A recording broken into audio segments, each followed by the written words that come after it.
morning, ladies and gentlemen. We're going to move on directly to the keynote session today. You know, the title of this, the theme of this MICCAI in Daejeon is from basic to clinic. So in that regards, I'm very happy to introduce. By the way, my name is Junbom Seo at Asan Medical Center, Seoul, Korea. I'm a clinician, clinical radiologist. So as a clinician and the organizer of MICCAI, it is my great honor and privilege to introduce today's keynote speaker, Professor Curtis Langlotz. Let me briefly, I think many of you know him already, but let me introduce him very briefly. Dr. Langlotz is a professor of radiology, medicine, and biomedical data science, and senior associate vice provost for research at Stanford University. He also serves as a senior fellow at Institute for Human-Centered Artificial Intelligence and director of the Center for Artificial Intelligence in Medicine and Imaging at Stanford. His laboratory developed many novel machine learning methods to detect disease and eliminate diagnostic imaging errors. He served as a leader of many important society. He was a founder and past president of the Radiological Alliance for Health Science Research and has served as a president of Society for Imaging Informatics in Medicine, SIM, and he is the immediate past president of Radiologic Society of North America. So without further ado, I'd like to call on him to the floor. Curtis, the floor is yours. The title of his talk today is Developing.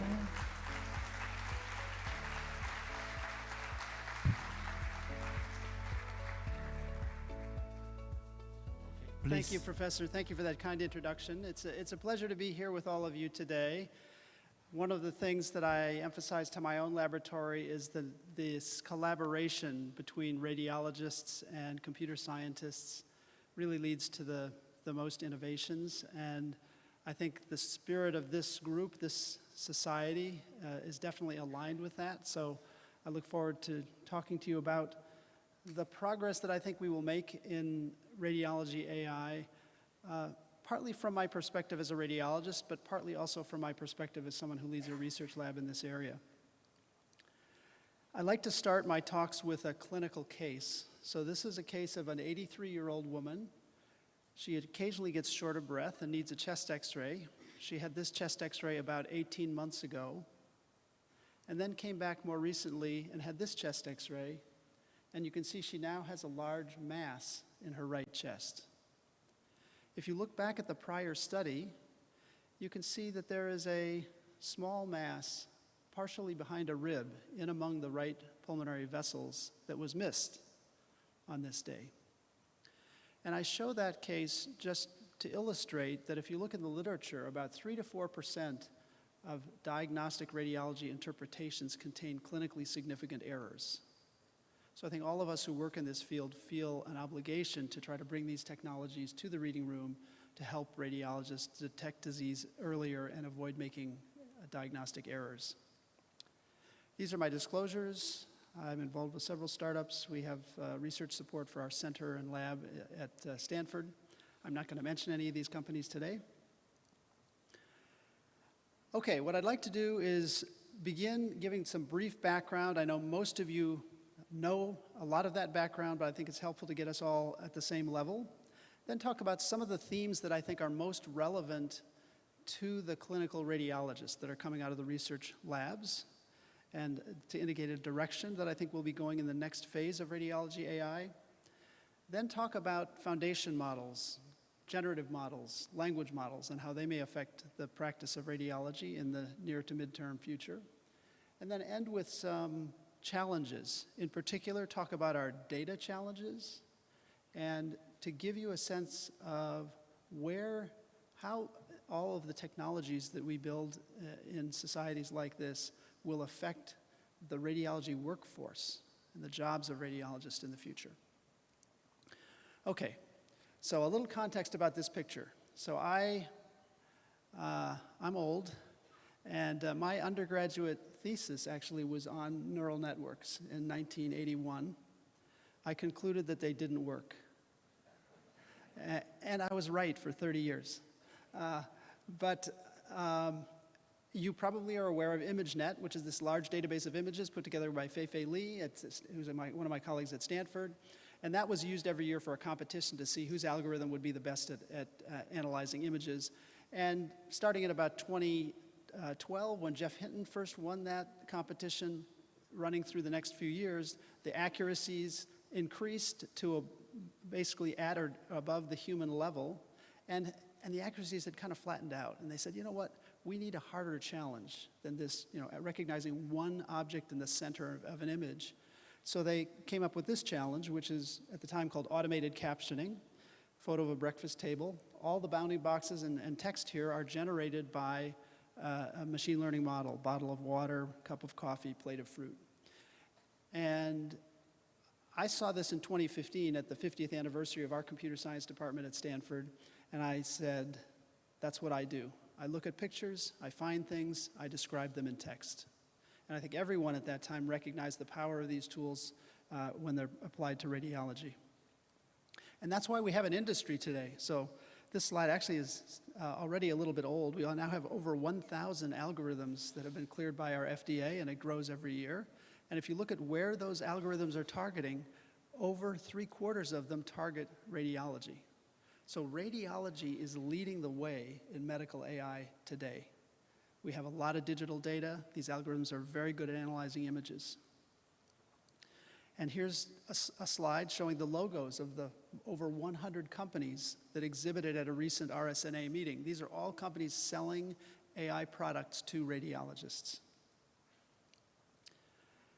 But there's a mismatch. So here, this is a couple of years old now, but I went through these algorithms and looked at what are they targeting, what organ system, brain, lung, heart, breast, and so forth. And you can see that here, and the types of abnormalities that they are detecting. So you can see pneumothorax, breast density, kidney stone, knee osteoarthritis. I will tell you as a radiologist, those aren't the most important things that I want to find. I would rather than help finding a pneumothorax, I'd like to see help with interstitial lung disease. Rather than quantifying breast density, which is fine, but what about the algorithms that look at the 3D mammograms, the digital tomography? What about cystic pancreatic lesions? What about bone tumors rather than osteoarthritis? So part of, I think, why you may sense that there's a certain slowness of adoption of today's AI algorithms is because the targets for those algorithms aren't necessarily the kinds of things that radiologists need the most help with. The other kind of so that's the one mismatch. The other kind of mismatch, I think, is some of the methodologic orientation of some of our research labs. There's nothing wrong with all of these things in the left column, a slightly better ROC area, triage algorithms. Many of our current algorithms are triage because it's easier to get through the FDA with a triage algorithm. Segmentation. As radiologists, we don't have a lot of need for segmentation today. We have more of a need for classifying the abnormalities when we find them. Occasionally, we need to measure something over time, and it's helpful to have that measurement happen quickly, but those aren't our highest priority. The things that I hear most from radiologists are about, hey, all the algorithms today seem to be about a single point in time. What about an algorithm that can help me measure whether the pneumonia got better or worse? Report drafting. If I don't have to start with a blank page, that saves me a ton of time. Display protocols. Help me arrange the images on the screen. It seems like I'm always shuffling things at the beginning of reading a case to get it to look how I want it to look. As I said, a differential diagnosis. Opportunistic screening, so extracting things from images we don't normally extract. Helping me with communication, making sure that the things that I find and dictate actually get to the people, the information gets to the people who need it, and then monitoring these systems over time. As we know, they can be subject to drift. Okay, so that's kind of the background and some of the context of how I think radiologists perceive AI. Now I'd like to talk about some of the algorithms that are coming out of the research lab. I think you all are very well aware. I'm just going to pick a few, and they come from this center that I lead, the Amy Center at Stanford, and from my own research lab and from others as well, but I just want to acknowledge them here. Okay, this is the work of Bao Do. He's developed an algorithm that can extract the many different meaningful pieces of information from musculoskeletal x-rays. So can find the arthritis in the right hip, can find the prosthesis in the left hip. And then he uses that information to pre-fill a template. So again, that saves quite a bit of time. This has been used now on tens of thousands of patients across our VA system, and it provides more consistent reports as well. This is the work of Greg Zaharchuk's lab. Synthetic images from, on the second image here on the right is a 10% contrast dose. The left image is a non-contrast study. Could we predict what the full contrast dose would look like? Yes, he's built algorithms to do that and has shown that, in fact, the image looks very similar to the full contrast dose, and we can make similar kinds of diagnoses. So we have the opportunity to save radiation dose, to save contrast dose, to shorten MR scan times, and to provide benefits for our patients. We get less expensive devices, so portable MR machines or transducers connected to smartphones that provide images that in the past might not have been the quality that we would expect as radiologists, but today, with the ability to raise the quality of those images, we can use those clinically. Measurement. So something that we don't always love to do as radiologists. This is the work of David Ouyang, one of our cardiology fellows, automatically quantifying the ejection fraction of the heart on an echocardiogram. This was published in Nature. The algorithm, by the way, can also measure the height, the weight, and age, gender of the patient, which is something humans don't normally do. One theme I want to emphasize is that of clinical trials. So this algorithm was put through a randomized prospective clinical trial. Half of the patients had the technologist measure their ejection fraction. Half the patients had AI measure their ejection fraction. And what we found is that the AI's measurement of ejection fraction was corrected less often by the attending cardiologist. So what that means is, by that measure at least, it's more accurate. And then we looked at the time taken. Well, the technologist spent no time if AI measured the ejection fraction, so there was a savings there. And there was a slight savings by the attending who had fewer corrections to make. So more accurate, saves time. That's the kind of technology that we would want to adopt in clinical reading rooms. Another theme that we're seeing quite a bit of is extracting information from studies that we wouldn't normally extract. Either we don't have time or just don't have the human ability to do so. This is coronary calcium. On the left, we have a gated CT, images the heart at the same point in the cardiac contraction. So the coronary artery calcium is frozen, and you can see those nice, clear white dots. That's the calcium. That is the heart disease. On the right, we have the same patient imaged around the same time. It might have been for trauma, for pneumonia, for nodule follow-up, for some other reason.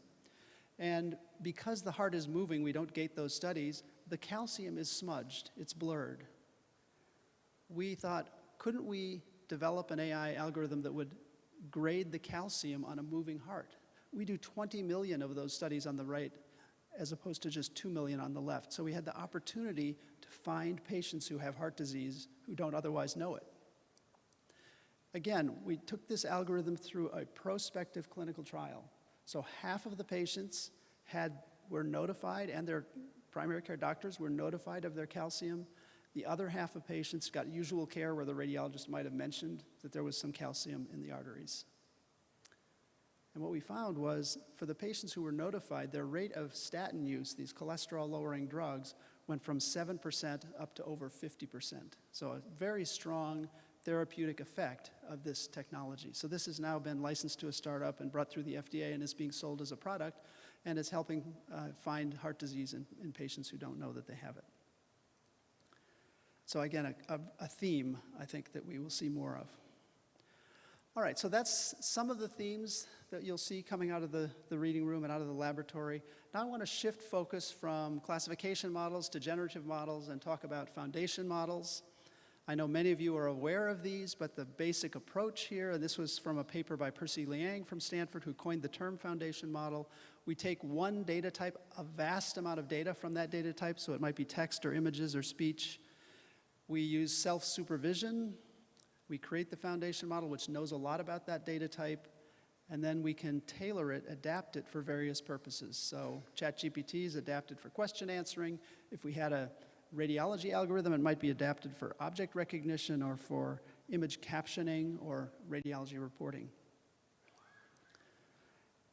How these are trained, I'm sure most of you know this well, but it's self-supervision. So we have the machine, the algorithm, play a game with itself, so it hides some information from itself, like certain words in a text, and then it guesses the missing word, shortness of breath, low grade, fever, elementary school, teacher, she appears anxious, and so on. And so based on whether it gets the word right or wrong, it adapts its parameters, gets a little bit more likely to get the answer right the next time. Over time, gets very, very good at generating the next word and generating these kinds of texts. Then there's the adaptation phase, sometimes called reinforcement learning from human feedback. So we ask the model a question, what's the meaning of life here? It's a probabilistic model, so it gives us multiple responses. Then we have humans rate the responses for how pleasing they are to the humans. And then, in fact, we can train another machine learning model to predict how a human would respond and have the two models talk to each other for a while and train. Over time, these systems get very good at generating explanations that are pleasing to humans. So what are the implications of this for medicine and radiology? I want to tell you about a study that was done at UCSD, University of California, San Diego. There is a discussion forum on the internet called Reddit. The young people here will know. And there's an Ask Doc Reddit where patients can go and ask questions, medical questions, and doctors can go to answer those questions. So for example, a question, a patient was worried, she had splashed bleach in her eye and was worried about the fact that the eye was irritated and dry, and was she going to go blind?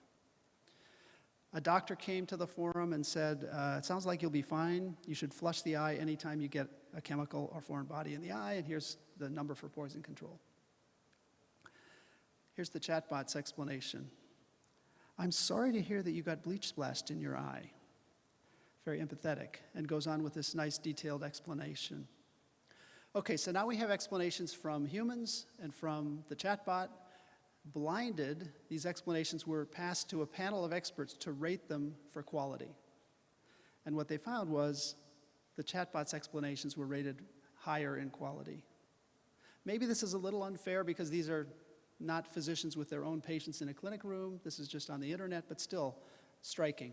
Then they had this expert panel rated the explanations for empathy and found that the chatbot's explanations had higher empathy as well. So just a note that these systems are very good at generating explanations that humans find pleasing. So that's the good part, I guess, of these systems. The bad part is that we know these have problems, right? So they depend on their training data. So if a K-pop star gets a medical problem, a neuropathy or something like that, you can imagine that's going to be discussed a lot on the internet, and that may rise up in the differential inappropriately as if the chatbot is giving some kind of medical advice. These systems just provide the next most likely word. That's not 100% likely, and so sometimes these systems make stuff up, hallucinate. They're not very good at abstract tasks like planning and mathematics, and so we think a lot in the laboratory, and I'm sure you'll hear some about that here, about retrieval augmented generation, where we take a trusted source like a website or a database that we trust. We match the query to the appropriate content in that trusted source, and then we use the language model's great language skills along with this highly trusted content to generate the answer, which is more likely to be factually correct. We also spend a lot of time in the research lab thinking about how do we know if a chatbot generates a radiology report that it's as good or better than the report that the radiologists generate? How do we rate the quality of these text explanations? So we've done some work to measure the quality of text and the factual accuracy of text. So what I'd like to do now is to give you a sense of the three ways in which I think these generative models will have an impact on medicine and on radiology. First, we have small language models. I'll call them small language models fit for purpose. So if I say, I'm going to build in the lab a model that can summarize a radiology report. If we built a fit for purpose model to do that, it's going to be better than if I asked ChatGPT or Claude or Gemini to do the same thing. Those out-of-the-box language models will be pretty good, but not as good as a fit-for-purpose model. So the highest accuracy comes from the fit-for-purpose model. But those generative models out of the box, or maybe with some adaptation or fine-tuning, some in-context learning, can do quite well. And so they're going to democratize the ability of many places that don't have research labs to build fit-for-purpose models to do these kinds of tasks. And then lastly, we haven't really seen yet, and I'll show you about this in a minute, we haven't seen yet the application of the same training methods that were used to train these massive systems like ChatGPT on large amounts of high-quality healthcare data. So let's go through examples of each of these three. So first, this is some work that was led by Pranav Rajprakash at Harvard. I was pleased to collaborate with his lab on this. We take advantage of the fact that we have both the reports, expert opinions about what images show, and the images themselves. So we can use something called contrastive learning, where we have an image encoder, CNN type structure that encodes, or transformer, an architecture that encodes images from, encodes information from images, an architecture that encodes information from text, and then a third model that tries to determine whether the pair of images and text are matching, that report actually describes what's happening in that image, or they're a mismatch. And over time, all of these models get to be very, very good at what they do. So again, a different form of self-supervision. So that's the training piece. Now when we get a new image, we use the image encoder to encode the image information, and then we create some artificial prompts. So a positive prompt is pneumonia is present. A negative prompt is there's no evidence of pneumonia. We then encode both of those prompts using our text encoder, and then we use our contrastive learning algorithm to determine which text prompt matches best to the information encoded from the image. So in this case, the negative prompt got the higher score, so we would say that there is no evidence of pneumonia on this image. And that's the power of contrastive learning. Here's the accuracy figures for this particular system. You can see the blue dot is the AI, the green are expert radiologists, and we're getting expert level detection of multiple abnormalities using this kind of contrastive learning approach. So there's some real power there in building these fit-for-purpose systems. All right, so let's talk a minute about using the foundation models, the language models, adapted slightly or just right out of the box. So in the United States, we have something called the 21st Century Cures Act, which requires that patients get immediate access to their digital health data. And I can tell you from my own family, when they receive these radiology reports, they have a lot of questions. Like, what is a mild intrasubstance degeneration in the posterior horn of the medial meniscus? And how long do I have, doc? And so what we had built previously in the lab, something called RadGraph, was able to extract, we built an algorithm to extract concepts from radiology reports. We then take those concepts and we pass them to a language model and say, explain this in 3 sentences at the level of an 8th grader. And we get these very nice explanations with analogies like the meniscus is like a cushion that helps your knee move smoothly. It's like when your favorite pillow gets a little flat, but it still works fine. So again, a very nice way to engage patients, to make them aware of their care plan using these language model technologies with a little bit of prompt engineering. We evaluated this for hallucinations. Myself and several residents looked at hundreds of these explanations and found no evidence just based on the fact that we constrain the model in certain ways. No evidence that there are any harmful or hallucinatory explanations in this case. Okay, so far we've been talking about generative models that generate text from a text prompt. What about generative models that generate images? That would be of high interest to this group. So show me a portrait of a kangaroo with sunglasses in the style of Rembrandt. Show me a hamburger in the shape of a Rubik's Cube. Show me two astronauts exploring a spacecraft. My students, I collaborate a lot with Akshay Chowdhury at Stanford.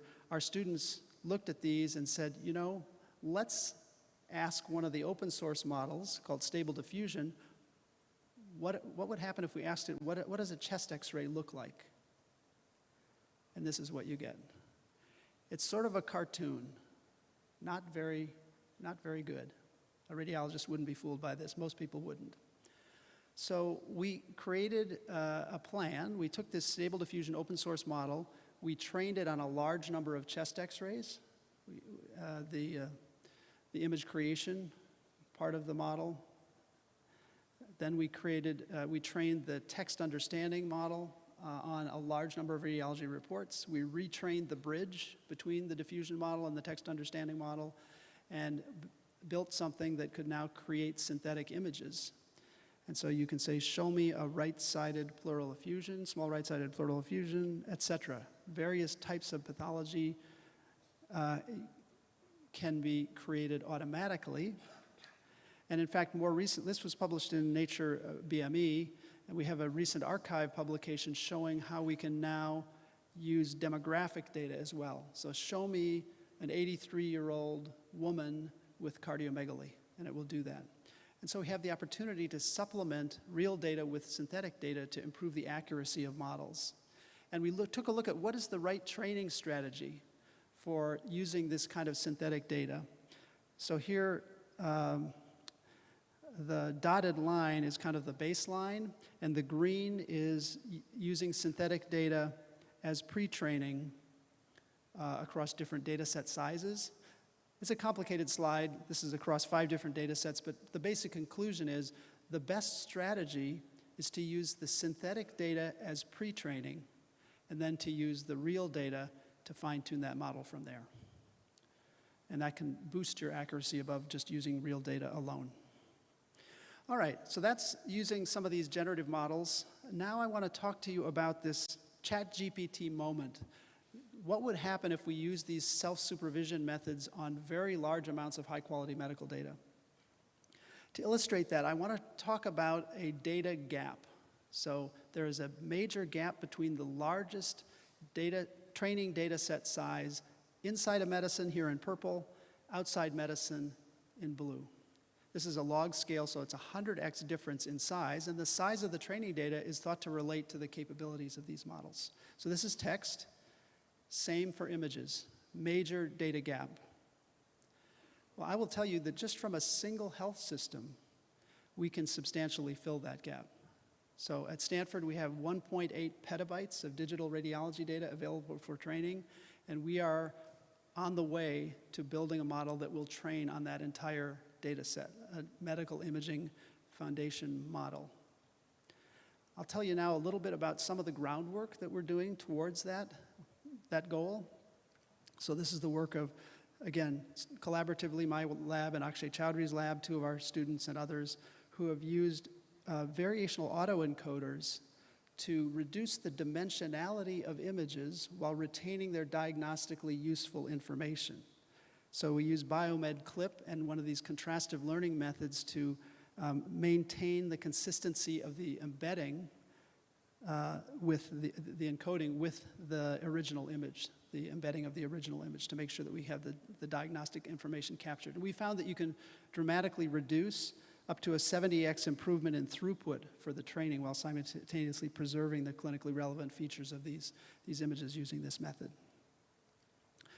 We also are looking at spurious correlations, which happen quite a bit in medicine. So you may be looking for a pneumothorax, but most of the pneumothoraces have chest tubes, and so the algorithm keys on the chest tube rather than the pneumothorax. So this is the work of Maya Varma, who's a CS PhD student in my lab. You can think of it here, she illustrates it with something outside medicine. If you have, your training data has mostly butterflies perched on flowers and birds perched on branches, and then you find a bird perched on a flower or a butterfly on a branch, it's much more likely to get that wrong because of that spurious correlation. So she uses some region-level clustering to find and detect those spurious correlations, and then a region-aware loss function to mitigate those associations, and that improves the accuracy overall when you have these spurious correlations, as you often do in medical data. We've also done some early runs. So this is a model called Check's Agent. Jihong Chen, a postdoc in my lab, built this model using 6 million chest x-rays, chest x-ray reports, and question and answer pairs about chest x-rays. This is accuracy on the y-axis. We're comparing the accuracy of this AI model versus the previous methods on 6 different tasks. And you can see the accuracy does improve quite a bit as you increase the size of the training data. We then went on to look at this model. This model can also produce reports from text. It's a vision language model. And we measured how it would affect the time of radiology residents who use it. And we found that if they used the draft created by this AI model, it saved the residents quite a bit of time. It didn't save the attendings much time, but it did, there's a little bit of a trend there. We then had the human residents and physicians rate the quality of the AI on a -10 to +10 scale. And the residents rated the AI as a 5. The attendings rated the AI as a 4.5, rounding up to 5. And then we asked, as a control, we asked the attendings to rate the residents, and they also got a 5. So we're getting, near trainee level performance in generating radiology reports, which is really appealing to all of us as radiologists. Okay, so that's a bit about foundation models. Now I'd like to go on and talk about some of the challenges that we face. I don't have time to go into all of these, and I know you all, as working in this area, are well aware of them. I really like this paper published in Annual Review of Biomedical Data Science that goes through many of the challenges and issues we face as we develop these models, from problem selection, data collection, how do we define the outcome appropriately, algorithm development, which this conference focuses on throughout, and then post-deployment considerations. I do want to spend a bit of time on data here. So I mentioned ImageNet earlier, this database of objects from the web, spiders and dogs and cats and things. The images in that database that were used for that original competition are 224 by 224 pixels. The images I showed you earlier from these image generative diffusion models, if I say, show me a hippopotamus in a lily pond in the style of Van Gogh, you might get something like this, 1024 by 1024. That's about the size of a single CT slice. Of course, CTs have dozens of slices, and that's just the pre-contrast. Then we have the dynamic contrast, we have the post-contrast. We need to compare to what happened 6 months ago. And then we need to correlate the imaging data with the lab values, the medications, the text notes, maybe even the genomics, maybe the wearables, so these multimodal models. So the point here is that health data is far more complex than the kind of data that's often being used as the substrate for experimentation outside of medicine. And so it gives us a lot of really interesting problems to solve in our field. We've tried to address this at Stanford, so the center that I lead has now released 23 AI-ready data sets, which are available for your download and use for research purposes at any time. But I don't think even that is enough. That's just one institution. In 2020, we took a look at where is the training data coming from for the published medical AI studies. Published this in JAMA. And what we showed was that more than half of the training data for medical imaging studies is coming from 3 states: New York, Massachusetts, and California. So we're not getting the answer necessarily for patients in Idaho, Minnesota, or Florida, let alone the same issue exists internationally as well, where most of the data is coming from a few countries. One solution to this is pooling this data or federating this data, large amounts of data. So I'm pleased to be a part of a project called the Medical Imaging and Data Resource Center. It's expensive. It's funded by our federal government, but we very intentionally have gone out to seek images from a variety of sources across the country. And as a result, as you see there, one example of race, that the images in this database, there are now over 500,000 images that we've ingested, follow the distribution of the census very closely. Okay, so that's data. I do want to mention briefly post-deployment considerations. I know many people are working on this problem. I think it's an incredibly important problem for deployment of these systems in the clinic.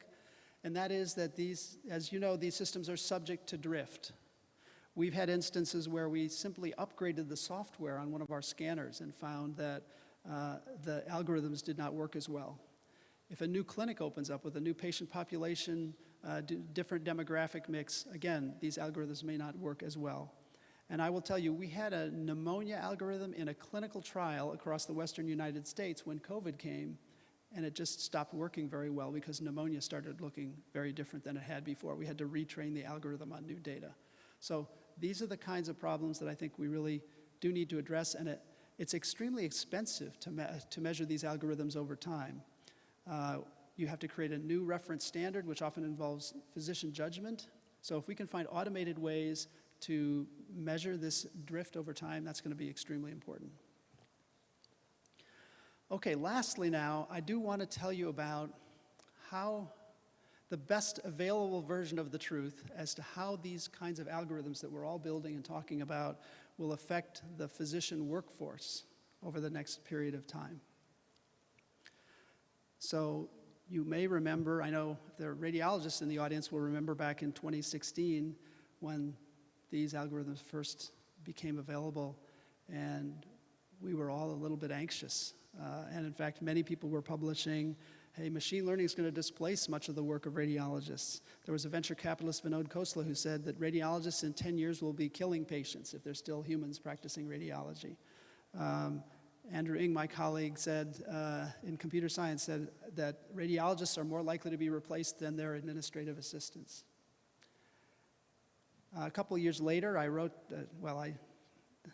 this editorial and tweeted that radiologists who use AI will replace radiologists who don't, and that we're going to be working together with these systems, and I don't think that we're going to be replaced by these systems. And I think that that's been borne out over time. This is an editorial from the New York Times earlier this year. Your AI radiologist will not be with you soon, about how these algorithms haven't been as widely adopted and haven't had the impact that people thought that they were going to have in 2016. And then since that time, there's been a lot of opinion and commentary about how is it that radiologists will be affected by these models. And I think that's very healthy, but I think now we're at a point in time where we have some evidence for how different types of AI algorithms will affect radiology practice. So I think it's time for us to try to build a quantitative model of that. So that's what we're going to go through now. I presented this just a couple days ago for the first time in a public forum at the Korean Society of Radiology in Seoul. And so this is the second time that I've ever presented this work. We're going to break down the radiologist work into its component tasks, estimate the impact of AI on each of those tasks, and then build a predictive model with a 5-year time horizon and do some sensitivity analysis. Caveat, so all models are wrong, but some are useful. So we know we're not going to get a perfectly accurate version of the truth. It's just the best available based on the best judgment and evidence that we have. It's an approximation. Labor economists use what are called, they don't think about how will AI affect a job. They think about how will AI affect each of the tasks involved in doing that job. So it's a task-based approach to how any technology will affect any job, not just radiology. And that's the approach that we'll take today.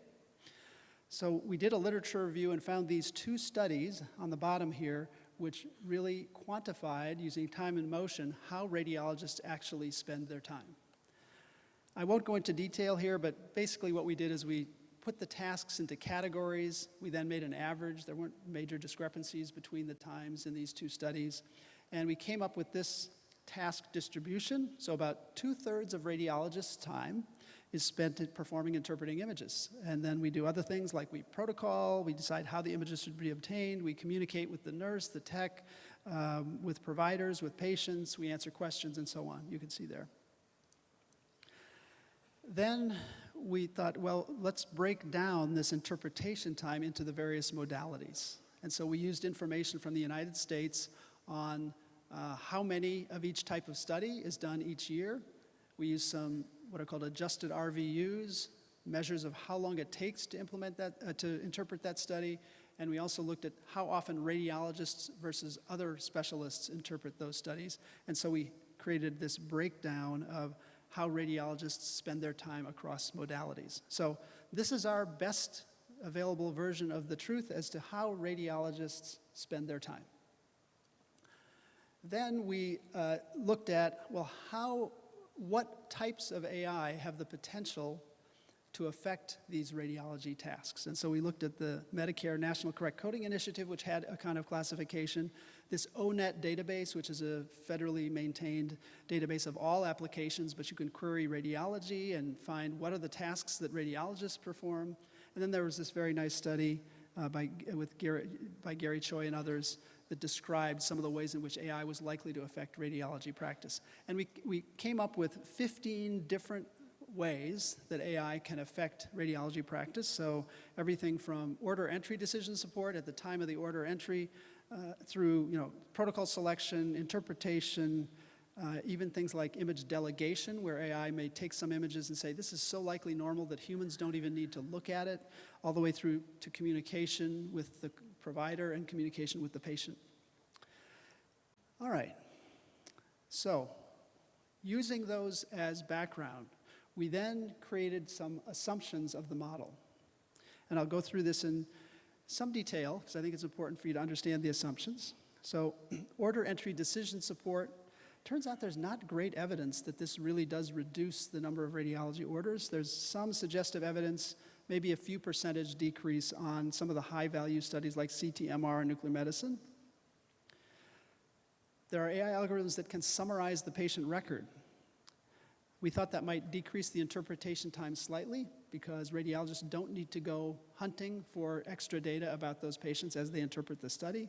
It certainly would reduce dramatically the time that we need to communicate with the technologist and the provider about that patient because we don't have to hunt through the chart. Automated protocoling is going to reduce the time that radiologists spend protocoling the study, deciding what sequences to obtain. Image reconstruction, we didn't think would have a dramatic effect because that's just how the images are created. The radiologist still needs to interpret them, possibly with some differences in the way the images look might affect our interpretation time one way or the other. Image study delegation we thought was very powerful. So there now are a couple of fairly high-quality studies showing you can build systems of human and algorithms where up to 50% of mammograms and up to 40% of plain radiographs could be shunted to where they don't need human review because the AI just believes that they are normal. And then we made, this is really just kind of an assumption or a guess, and that maybe that would have a similar effect on more complex studies. About 3% of studies might be delegated in that way. Detection algorithms, there's some very new data that for radiography that might save a little bit of time, but I will tell you the experience of many radiologists with these algorithms is that they also may add to the time it takes us to interpret studies because we have to track down all the false positives that these algorithms create. So could go either way. Triage. Triage means reordering my work list. So I still need to read the same number of cases, just in a different order. There's a little bit of evidence that if you group cases by difficulty, we can read a little bit faster, so we have that in the model. Classification algorithms give me a differential diagnosis on maybe a very difficult case, which I see infrequently, so that can help us a little bit.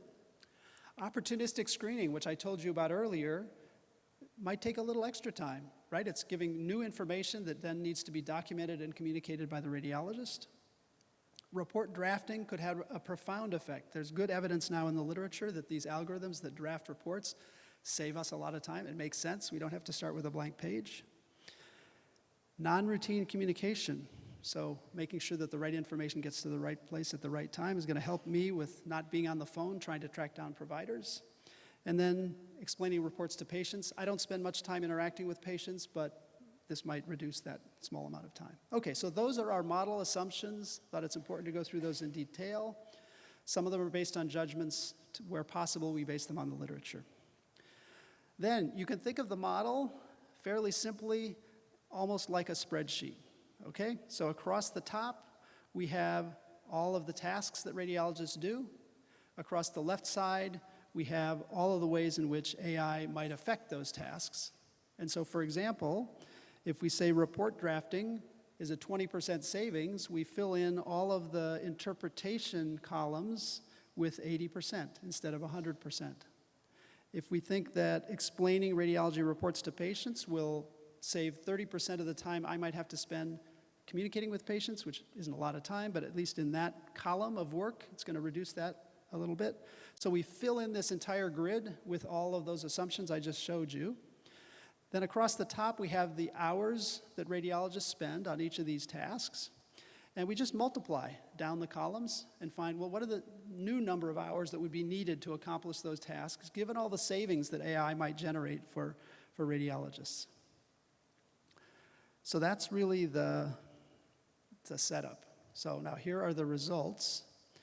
What we found was that in the next 5 years, we can expect that AI will reduce the need for radiologist hours work by about 1/3, 33%, with a range of 14 to 49%. Where do those reductions come? Mostly from radiography, from mammography and CT, due to report drafting and due to image delegation. Now, you might think, well, radiologists might be a little worried about this, right? 33% reduction, that sounds ominous. Well, it turns out, if you look at what's happened to the growth of imaging volume over the last many years and what's likely to happen in the future, it's going to continue to grow quite rapidly. So here's a study from the ACR just showing this rapid growth rate, even assuming many of the other things stay constant, like all the demographic mix and so forth. And then this study was just recently published in the last month. If you look at, this is the growth over the last 10 years, CT and MRI have almost doubled. So in that context, really what AI is likely to do is not to reduce the need for radiologists, but to just relieve some of our burnout and to help us deal with this continuing growth in the volumes that we're seeing and the workforce shortage that we have. So just some limitations of this study. Obviously, we have limited evidence, so some of these assumptions are guesses. The time frame is difficult to estimate. Different institutions will adopt these algorithms in different extents and different orders. We didn't model study subtypes like the difference between diagnostic and screening mammograms or chest CTs and abdomen CTs. We didn't model any new tasks that AI might require, like this monitoring over time that needs to be done. We didn't explicitly model the volume growth. We're sort of assuming that that's going to continue. It may or may not. I think it will. It's obviously a US-centric evaluation, so for things like mammograms that are double red in other places, the results might be a little different. And then most practices won't adopt all of these things. So I guess you could say up to 33%, not 33%. So just for the workforce part, in conclusion, in the next 5 years, AI will reduce the need for radiology professional services by about up to 33%. The main effects are due to this image delegation and due to increased efficiency due to report drafting from these large vision language models. And then given the fact that we have a relatively static workforce, we don't train more radiologists as the imaging volume grows, and yet the imaging volume does continue to grow. So we think that the job loss or displacement is extremely unlikely in the foreseeable future for radiologists, despite these efficiency improvements.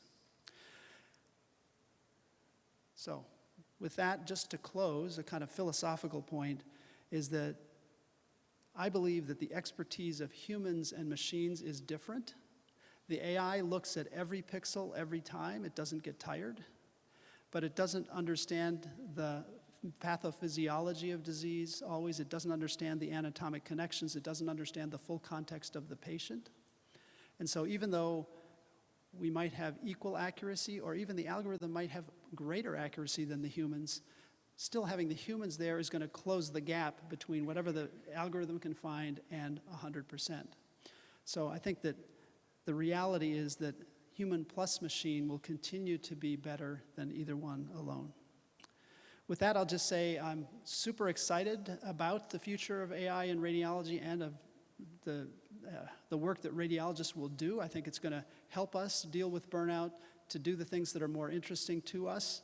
And I think there are so many rich research problems that I know all of you are well aware of and that we are working on in the laboratory that are incredibly exciting. So I see a future in which radiology and imaging continues to lead the way in the application of AI in the clinic and the reading room. With that, I thank you.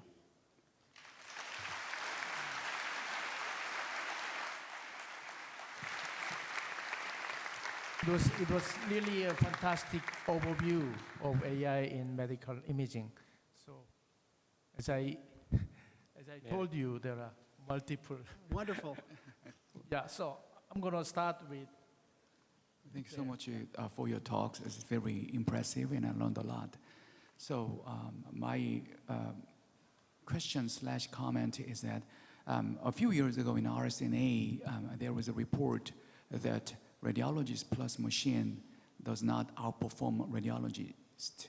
So because what happened is that when the machine make a decision, human have tendencies to be a little bit biased by the decision. Yes. So it is not always 1 + 1 = 2. It could be 1 + 1 is just 1 or 0.5, etc. So I thought about a more realistic future of radiology. No offense, sir, but machine plus nurse practitioner, what do you think about that? Because we need someone who can hold our hands when we are diagnosed with pancreatic cancer. But so I think a human role is not going to disappear, but expertise can be replaced by radiologists. I'm sorry to say M word, but a radiologist is like $400 per hour, but nurse practitioner is going to be like a quarter of that. Yes. So that is going to be more reasonable, like a more economic, efficient approach in 20 years. So of course, I wonder how you think about that. Yeah, it's a great point. So first of all, I didn't mention, but I think it's absolutely true that there is a shortage of radiologists in the US and around the world in many locations. And so these algorithms, it's very clear that these algorithms can upskill individuals. So they can provide radiology, imaging, interpretation expertise where it hasn't been provided before, or by people who haven't provided it before. Regarding your point about AI alone sometimes is better than AI plus humans. That is true. There have been a few recent studies like that, and in particular, my colleague Jonathan Chen at Stanford has been involved in studies outside of radiology. These are difficult clinical cases and have shown something similar. They took a look at that data, and it turned out that the physicians who were part of those studies really did not know how to had very little experience using language models. And they've since repeated those studies, and the results are less clear in that way. I really believe that we are just scratching the surface as to how humans and AI should interact. I'll give you an example. There's a publication out of Stanford and Microsoft collaborated on this, where they took a look at these difficult cases, and rather than just have the human and the machine look at them alone and then compare, they had the human and machine give their analysis, their list of diagnostic possibilities. Then they gave both lists to a second language model and said, compare and contrast and make an analysis. And then they gave that analysis back to the human to give a final diagnosis, and they found that then the human did better. So I think that we're just beginning to understand how humans and machines will relate, and I think as we begin to learn more about that, we'll still find that that combination is going to be better than either one alone. Yes? Thank you for a wonderful talk. I have a questions about the large language model for generating radiology report. So there are some limitations about the LLM. LLM is generally good at the generating report to save radiologist time. But there are some limitations like hallucination that you mentioned. Yes. I'd like to focus on a little bit different thing. It's a rare disease or uncommon disease that is the less smaller number of cases in a training set. And if the general radiologist too much get used to AI-generated report, they may too much trust in the report, and they may not think about the AI would not good at rare diseases. So as AI researchers, I was wondering that which percentage we should put effort into making generalist AI or specialist AI that can help. Good question. So first of all, at Stanford, I have human radiology residents who generate reports, and they hallucinate too. So not really. I mean, my point though is that radiologists actually are very good at this mode of someone else has looked at the image, they've generated a report, it might be right or wrong, and in that mode, we still review it, and there's the human in the loop, and we create a good final report based on that review. So I think that still will work, even if there is some hallucination, and I don't think we'll ever eliminate that kind of incorrect response. With respect to rare diseases, I think that building foundation models on high-quality health data will give us the opportunity to have these models perform well, not just for the common diseases, but the uncommon and rare diseases where we don't have enough training data. The foundation model will give us that power. Okay, thank you very much. Yeah. Fantastic talk. Yeah. From the evidence you suggested, I failed to understand your conclusion about the physician burnout, radiologist burnout. So you said best case scenario, 33% saving of time by AI. And there is a huge increase of volume, and nowhere there is enough radiologists. So your hospital manager has no financial incentive to make you work less. They want you to work more. Mm-hmm. How is it that you will have less burnout? Well, you're right. That's a complicated question. So if I read 100 cases in the morning, and I have to, or in the afternoon, and I have to stay late and miss dinner because it takes too long to read those 100 cases, you can say, one, well, maybe if I could read those 100 cases in less time, I could make it home for dinner. But that's not the financial incentive, right? You spend the same time, you read more cases. Yes, so my practice will have a choice, right? I can either make the same amount of money and work less hard, or I can get paid more and continue to work and miss dinner. And so each practice will have to make their own choices about that, but it's a good set of choices, right? That's kind of that's the way capitalism works, is we try to be more efficient. But you're absolutely right, though, is like who will really benefit? There's a good analogy back to PACS. Like when digital imaging first came about, that increased our efficiency immensely. Where did the benefits of that go? It didn't go to the health system. It went to the owners of the radiology practice. And I think that's what's going to happen here, for better or for worse. That's where the benefits will accrue, who owns that practice. Yeah. Thank you. Yeah. Okay.